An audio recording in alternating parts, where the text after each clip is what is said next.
Hello everyone and welcome back to my channel.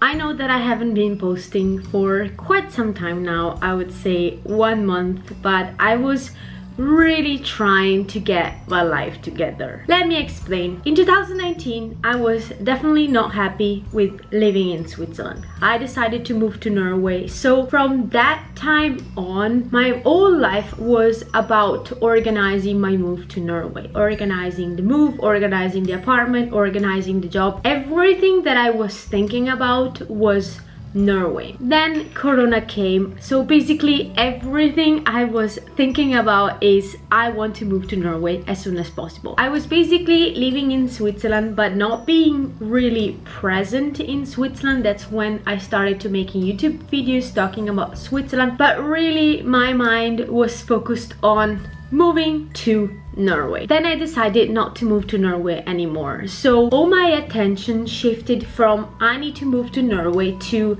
I need to find a job in Switzerland because I want to stay in Switzerland. So I have again to find a job. I didn't have a job at the time. I needed to unpack everything in my apartment because everything was packed ready for the move. I had to buy new furniture because I sold most of my furniture and the one that I had I wanted to change. There was a lot in my mind about okay, I need to bring my life back to Switzerland for good. In April I started to work, and after a couple of weeks I was like, now what? I basically had the feeling of being back in 2019. Like my personal situation hadn't changed at all. I was back in Switzerland with a job and I was basically living exact in the same conditions as I was living in 2019. So I was like, I don't want to live in Switzerland like that. The reason why I didn't like Switzerland are still there because basically I didn't change anything. I basically only changed job. That's what I want to talk about in the next two videos. This video will give you my personal experience about living in Switzerland and about not liking living in Switzerland, and the next video will be about the reasons why people don't like to live in Switzerland or decided to move away from Switzerland. I think this is such a taboo topic. I think people don't talk a lot about it for several reasons. The first one, I think they feel a little bit bad of saying, okay, I'm in Switzerland, which is a good country, a safe country. I have a job, I earn good money, but still I'm not happy. And I think people are ashamed to admit that. Like, what do I want more from life? But life is not only about going to work and earning money. And the second is that I see that a lot on Facebook. When someone says that he's not happy in Switzerland, then he gets so many bad comments like, then you should go back to your own country, you should be happy to live here, you shouldn't complain. I think that are the main two reasons why people really don't talk about living in Switzerland and being unhappy, like being not happy of living in Switzerland. And that's really what I want to bring up and I want to discuss because I think it's very important. We are not all the same, so it doesn't mean that if Switzerland is a great country, someone must for sure be happy there. There are a lot of things that are really difficult in Switzerland, so I think we should respect more each other's opinion and be more open-minded about it. So I found this job in April, amazing job, amazing company, but still I was working 10.5 hours a day, and I'm not kidding because I had to badge in and badge out, and my working hours were never less than 10 at the end of the day. Basically I was leaving my house at 7,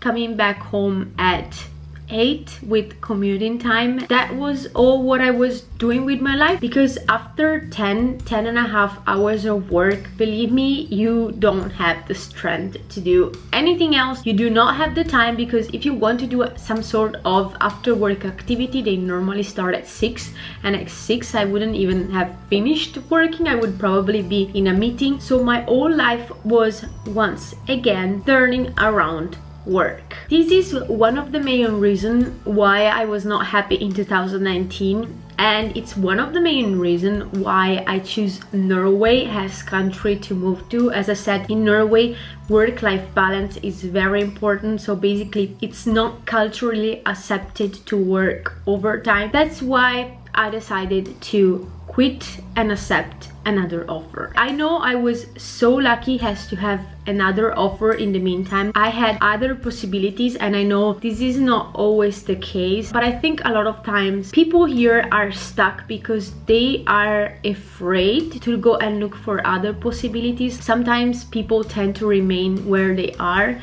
because they are scared to see what's out there, and it can go well, it can also go wrong, but sometimes we need to take the risk. For me, it was very clear that I had to take that risk. And believe me, that was one of the best decisions that I've ever made in my entire life. Oh my god, I am so freaking happy. Now I was left with a lot of free time that I normally never had in Switzerland, which I was basically only spending at home because all of my friends are working 10 hours a day. I was not doing any kind of sport anymore because I quit basically everything when I decided to move to Norway, and so I was basically alone at home. And I thought, okay, what's step number 2? Step number 2, and for me this is a very big part in my life, it has always been, and it is doing some sort of sport or going to the gym. For this reason I went to try a new gym which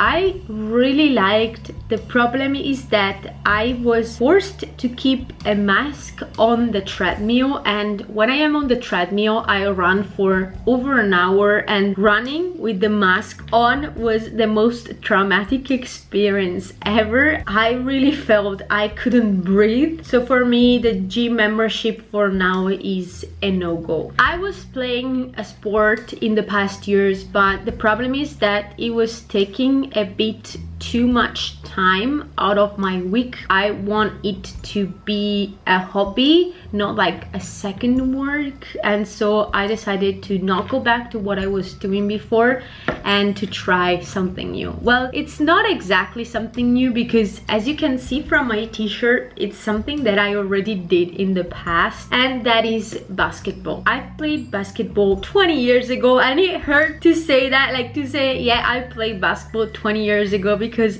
I feel so old, but I did play basketball for some years 20 years ago. Verona Basket was the name of the team, so I searched for female teams in Basel. I had my first training on Tuesday, and I must say I'm still actually pretty quite good. The third step was just finding new friends, like meeting people, going out with people. I really was craving some new relationships in my life, like new people in my life. I wrap up my courage and I basically wrote in a Facebook group of Norwegians living in Switzerland, and I just asked if someone wanted to go out to grab a coffee. We went out one evening and it was really nice. Like, I really missed sitting outside in a bar talking to people. It was really such a good feeling. Another thing that I tried was an online app, and I normally don't like this online app, but I've read from one of these Basel expat influencer that there is an app which is called Bumble. When you register, you select if you want to find like a boyfriend or a girlfriend or a friend. Basically it works the same as a dating app, but it's basically you trying to find a friend. You give a short description about yourself, about what are your passions, what are your hobbies, if you drink, smoke, if you have kids, if you are married, and then you see all these profiles of other people. And I was a bit skeptical, but really most of them are just expats that are here and the same way as me are craving for new friendship. I actually went out for a coffee with a girl, and yesterday me, her and their boyfriend were outside watching the Italian game because she's not Italian but her boyfriend is Italian, and both of the times I really had a nice evening. So people, keep up your hope. It's really possible to make new friends in Switzerland. I wanted to tell you my story today, my experience, because I know that living in Switzerland can be difficult, and I think we should not be ashamed of saying it out loud, of talking about it, because there are so many people that actually feel this way, that are ashamed to admit it, and there is nothing to be ashamed of. And it doesn't mean that if in this moment you don't like to live in Switzerland, that you will never like to live in Switzerland, but you need to be active in changing your situation. If you're just sitting there complaining, your situation will never change. The first thing to do is realize why you're not happy in Switzerland. What are the reasons for which you're not happy in Switzerland? Second phase is really try to understand what you can do in order to improve your situation. Is it the job that is not making you happy? Start looking for a new job. If you don't like living in Switzerland because you feel like you have no friends, you're not able to meet anyone, there are thousands of groups out there. You really need to push yourself out of your comfort zone, right? Ask people out. There are so many people out there that are feeling as lonely as you do. Third thing, really try to find a hobby, a sport, a club where you can meet other people, when you can do some sort of sport, physical activity, because the more you keep yourself occupied, the happier you will feel. In the next video, I will go through the main reason why expats normally don't like to live in Switzerland, and I will try to give you my advice on how to cope with that or how to overcome that. I hope that my channel is helpful, especially for people that want to move to Switzerland and are researching about it, to make them aware of the fact that it's not always easy to live in Switzerland. Not everyone is happy to live in Switzerland, so you really need to be aware of that in order to be able also to overcome that. I hope my experience was useful to you. I hope you learned something about how to change your life in Switzerland. Remember, it is always possible. As always, remember to give this video a thumb up and to subscribe to my channel. See you next time. Bye!